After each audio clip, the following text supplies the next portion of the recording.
ಕಬ್ಬಿನ ಗದ್ದೆಯಲ್ಲಿ ಚಿರತೆ ಮರಿಗಳು ಪ್ರತ್ಯಕ್ಷ ಆಗಿದೆ.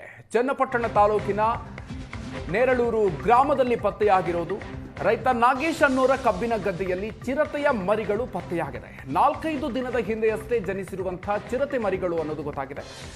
ಮರಿಗಳನ್ನು ಕಂಡು ತಾಯಿ ಚಿರತೆಯ ಬಗ್ಗೆ ಗ್ರಾಮಸ್ಥರು ಆತಂಕವನ್ನು ವ್ಯಕ್ತಪಡಿಸಿದ್ದಾರೆ. ಚಿರತೆ ಸೆರೆಗೆ ಬೋನ್ ಅಳವಡಿಸೋದಕ್ಕೆ ಈಗ ಅರಣ್ಯ ಇಲಾಖೆ ಸಿದ್ಧತೆಯನ್ನು ಮಾಡಿಕೊಂಡಿದ್ದಾರೆ. ತಾಯಿ ಚಿರತೆ ಇರಬಹುದು ಅನ್ನುವಂತಹ ಆತಂಕವನ್ನು ಸ್ಥಳೀಯರು ವ್ಯಕ್ತಪಡಿಸ್ತಾ ಇರೋದ್ರಿಂದಾಗಿ ಅದನ್ನ ಸೆರೆ ಹಿಡಿಯೋದಕ್ಕೆ ಅರಣ್ಯ ಇಲಾಖೆ ಸಿಬ್ಬಂದಿಗಳು ಈಗ ಸಿದ್ಧತೆಯನ್ನು ಮಾಡಿಕೊಂಡಿದ್ದಾರೆ. ಮತ್ತೊಂದು ಕಡೆಯಲ್ಲಿ ಬೆಳಗಾವಿಯಲ್ಲೂ ಕೂಡ ಚಿರತೆಯ ಕಾಟ. ಈ ಕಾಟಕ್ಕೆ ಜನರು ಬೇಸತ್ತಿದ್ದಾರೆ. ಬೈಲಹೊಂಗಲದ ವಕ್ಕುಂದ ಹೊಸೂರು ಭಾಗದಲ್ಲಿ ಚಿರತೆ ಪ್ರತ್ಯಕ್ಷ ಆಗಿದೆ.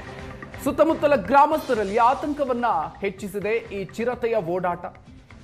ಚಿರತೆ ಓಡಾಟದ ದೃಶ್ಯಗಳು ಇದು ಸ್ಥಳೀಯರನ್ನ ಆತಂಕವನ್ನ ಹೆಚ್ಚಿಸಿದೆ. ಒಂದು ಕಡೆಯಲ್ಲಿ ನೀವು ದೃಶ್ಯದಲ್ಲಿ ಗಮನಿಸ್ತಾ ಇದ್ದೀರಿ, ಚಿರತೆ ಮರಿಗಳು ಪ್ರತ್ಯಕ್ಷ ಆಗಿರೋದು. ಕಬ್ಬಿನ ಗದ್ದೆಯಲ್ಲಿ ಚಿರತೆ ಮರಿಗಳು, ರಾಮನಗರದ ದೃಶ್ಯಗಳು. ಮತ್ತೊಂದು ಕಡೆಯಲ್ಲಿ ಬೆಳಗಾವಿಯಲ್ಲೂ ಕೂಡ ಅಷ್ಟೇ. ಬೆಳಗಾವಿಯಲ್ಲಿ ಚಿರತೆ ಓಡಾಡಿರುವಂತಹ ದೃಶ್ಯ ಸೆರೆಯಾಗಿದೆ. ಹೀಗಾಗಿ ಸ್ಥಳೀಯರು ಆತಂಕದಲ್ಲಿದ್ದಾರೆ.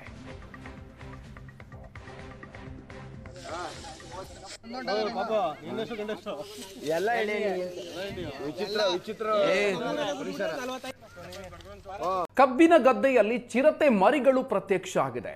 ಚನ್ನಪಟ್ಟಣ ತಾಲೂಕಿನ ನೇರಳೂರು ಗ್ರಾಮದಲ್ಲಿ ಪತ್ತೆಯಾಗಿರೋದು. ರೈತ ನಾಗೇಶ್ ಅನ್ನೋರ ಕಬ್ಬಿನ ಗದ್ದೆಯಲ್ಲಿ ಚಿರತೆಯ ಮರಿಗಳು ಪತ್ತೆಯಾಗಿದೆ. 4-5 ದಿನದ ಹಿಂದೆಯಷ್ಟೇ ಜನಿಸಿರುವಂತಹ ಚಿರತೆ ಮರಿಗಳು ಅನ್ನೋದು ಗೊತ್ತಾಗಿದೆ. ಮರಿಗಳನ್ನು ಕಂಡು ತಾಯಿ ಚಿರತೆಯ ಬಗ್ಗೆ ಗ್ರಾಮಸ್ಥರು ಆತಂಕವನ್ನು ವ್ಯಕ್ತಪಡಿಸಿದ್ದಾರೆ. ಚಿರತೆ ಸೆರೆಗೆ ಬೋನ್ ಅಳವಡಿಸೋದಕ್ಕೆ ಈಗ ಅರಣ್ಯ ಇಲಾಖೆ ಸಿದ್ಧತೆಯನ್ನು ಮಾಡಿಕೊಂಡಿದ್ದಾರೆ. ತಾಯಿ ಚಿರತೆ ಇರಬಹುದು ಅನ್ನುವಂತಹ ಆತಂಕವನ್ನು ಸ್ಥಳೀಯರು ವ್ಯಕ್ತಪಡಿಸ್ತಾ ಇರೋದ್ರಿಂದಾಗಿ ಅದನ್ನ ಸೆರೆ ಹಿಡಿಯೋದಕ್ಕೆ ಅರಣ್ಯ ಇಲಾಖೆ ಸಿಬ್ಬಂದಿಗಳು ಈಗ ಸಿದ್ಧತೆಯನ್ನು ಮಾಡಿಕೊಂಡಿದ್ದಾರೆ. ಮತ್ತೊಂದು ಕಡೆಯಲ್ಲಿ ಬೆಳಗಾವಿಯಲ್ಲೂ ಕೂಡ ಚಿರತೆಯ ಕಾಟ. ಈ ಕಾಟಕ್ಕೆ ಜನರು ಬೇಸತ್ತಿದ್ದಾರೆ. ಬೈಲಹೊಂಗಲದ ವಕ್ಕುಂದ ಹೊಸೂರು ಭಾಗದಲ್ಲಿ ಚಿರತೆ ಪ್ರತ್ಯಕ್ಷ ಆಗಿದೆ. ಸುತ್ತಮುತ್ತಲ ಗ್ರಾಮಸ್ಥರಲ್ಲಿ ಆತಂಕವನ್ನ ಹೆಚ್ಚಿಸಿದೆ ಈ ಚಿರತೆಯ ಓಡಾಟ. ಚಿರತೆ ಓಡಾಟದ ದೃಶ್ಯಗಳು ಇದು ಸ್ಥಳೀಯರನ್ನ ಆತಂಕವನ್ನ ಹೆಚ್ಚಿಸಿದೆ.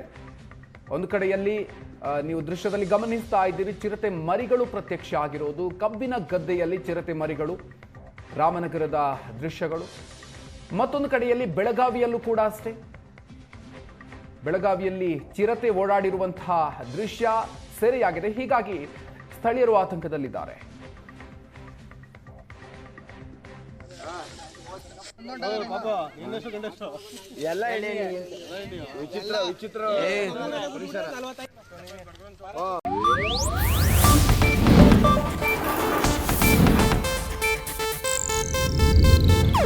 ಇದು ಏಷ್ಯಾನೆಟ್ ನ್ಯೂಸ್ ನೆಟ್ವರ್ಕ್ ಪ್ರಸ್ತುತಿ.